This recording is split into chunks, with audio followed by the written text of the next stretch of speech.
to another episode of Dad's Making. This time, and I'm not joking you, I'm going to be making Americans. At least that's what we call them in Germany. They are little disc shapes that one side will have a little like a mountain or hill on the one side, and on the other side you can then cover with chocolate or some kind of frosting that you like. You can even make the frosting colorful, and they are lovely and tasty. So first thing we're going to do is we're going to take the butter, and we are going to take 100 grams of that butter. So as you can see here, we have our lovely numbers, so we don't even need to count. We just make sure that 25, 50, 75, 100, so that we take the right line as our measurement.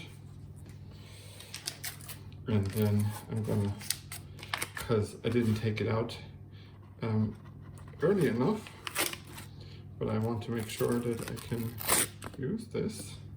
So I'm going to pop this in a bowl and then into the microwave and just turn it on for a minute. And I'm gonna put the butter back because I'm kind of done with it right now. So just put it to the side. So while that is going, I'm gonna measure off 100 grams of sugar. So,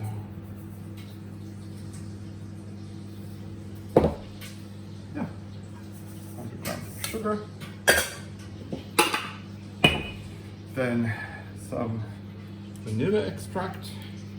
As always, I really like vanilla extract, and the one in Aldi is actually affordable, so I like to use all of it. Adds a bit more sweetness because of course this is like a sugary vanilla syrup. If you have vanilla sugar, just add like a pack or two depending on your own preference. Then next, after turning off our microwave, we use a pinch of salt. So pinch it, pinching, and pinched. And then we are going to need some milk. So like I said, 100 grams of butter, which we've now melted. So I'm gonna pop this in here. 100 grams of sugar, 1 pack of vanilla sugar, some salt or like a pinch of salt, then 2 eggs, but because the milk is warm I'm going to wait a moment to put the eggs in. Then we're going to need 250 grams of flour. So seeing that I forgot to buy flour today in the shop, I'm going to use 200 grams of plain and 50 grams of wholemeal. And isn't that just how it is when you bake at home, you know? You want to bake something and then you realize, you know, you might not have all the plain flour you want or need. So you just use some, you know, a mixture. And pop that in here. Then you're gonna need baking powder, 3 teaspoons. So 1, 2, 3. So then our 2 eggs, 1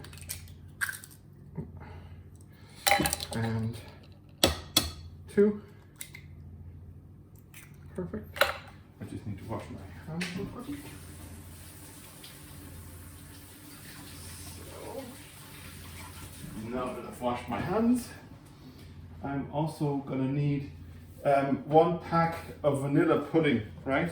If you don't have a pack and buy something like this, then you're looking at roughly 2 to 3 big spoons. So, you know, these kind of spoons. So 1, 2, 3, just for good measure. And close it up. So, and that's basically it. We need 4 of our tablespoons of milk. So I'm just gonna do a little dash and another little dash.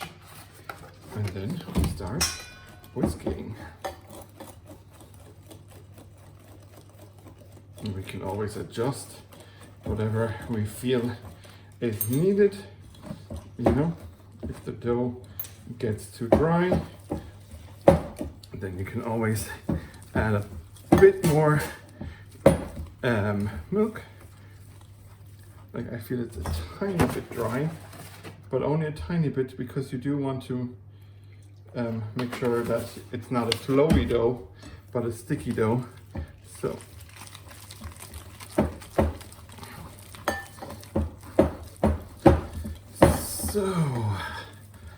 perfect.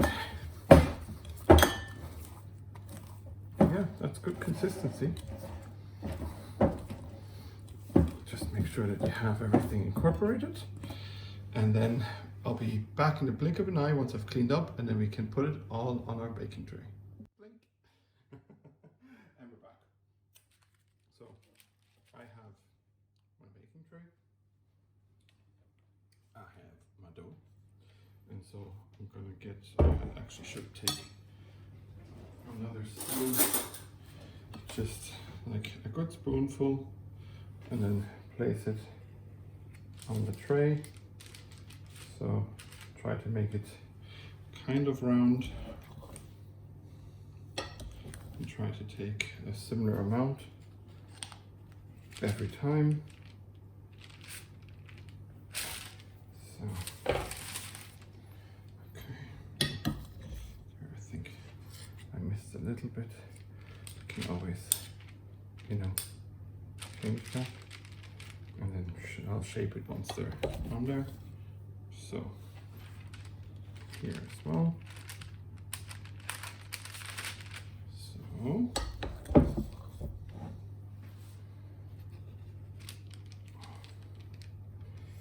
try to make them, you know, round if you can, because that is their general shape.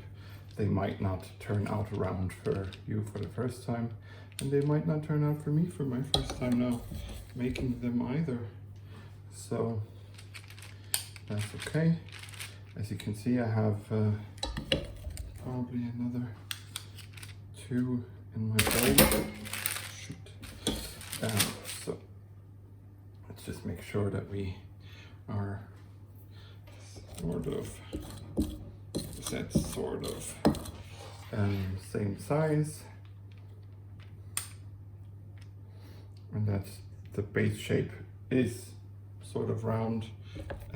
Just gonna add a little bit more to this one, a little bit more to the next one as well.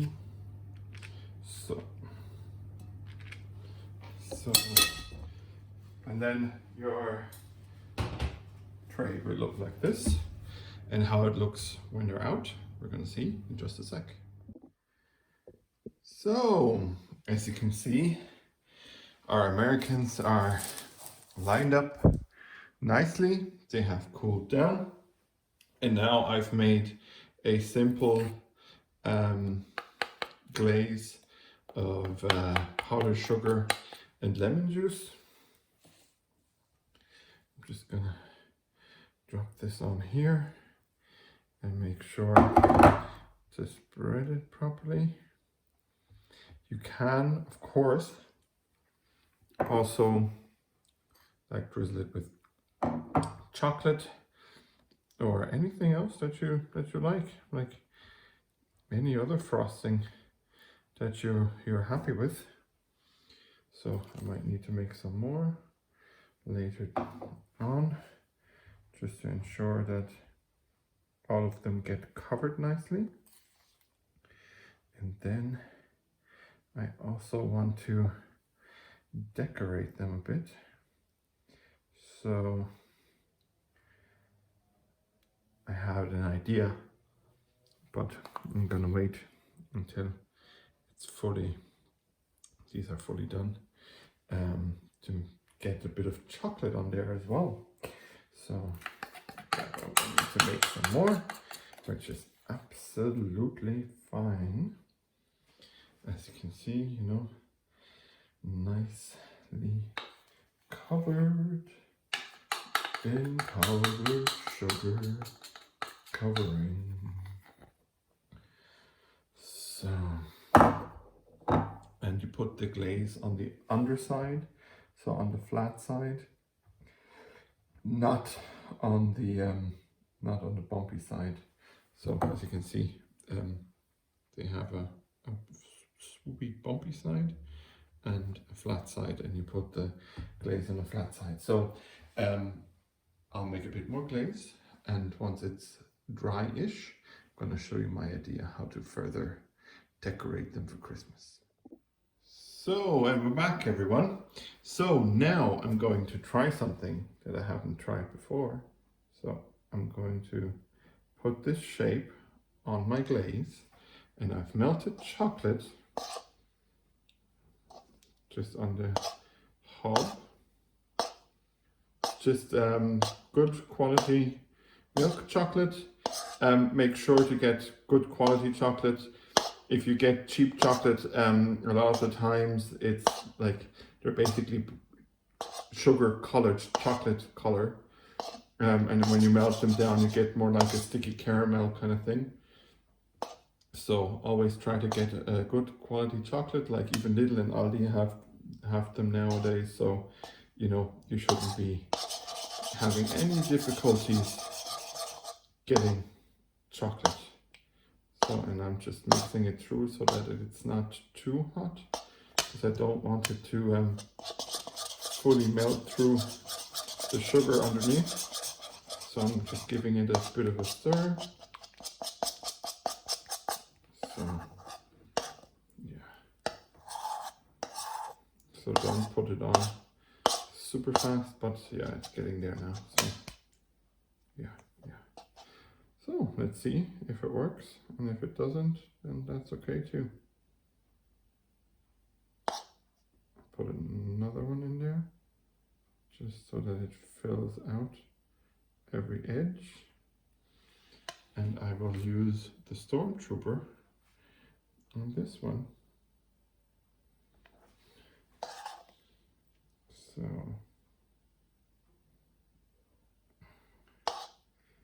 let's hope this works, huh? And then, like, I also have a dog. Let's make this one a dog. It's big, so let's make it a dog, huh? Okay, perfect.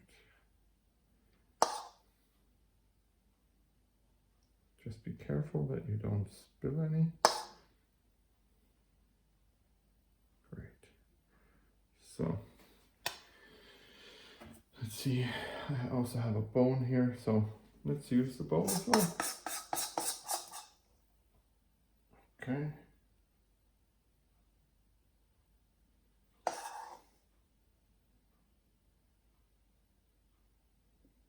So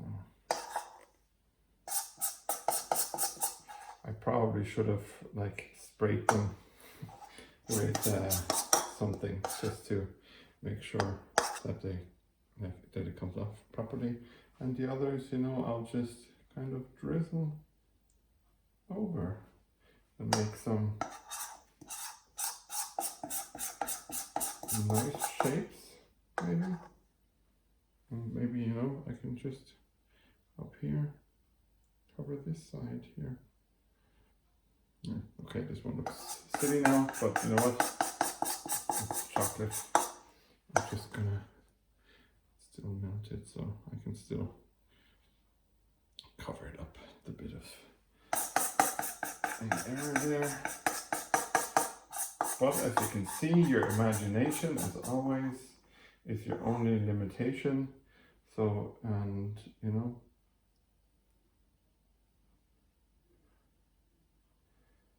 yeah. Well, they look nice enough. Like, let's add the last bit of chocolate down here, huh? So always put paper down, you know, baking paper, because then you won't have any issues with, you know, cleaning, the cleaning process.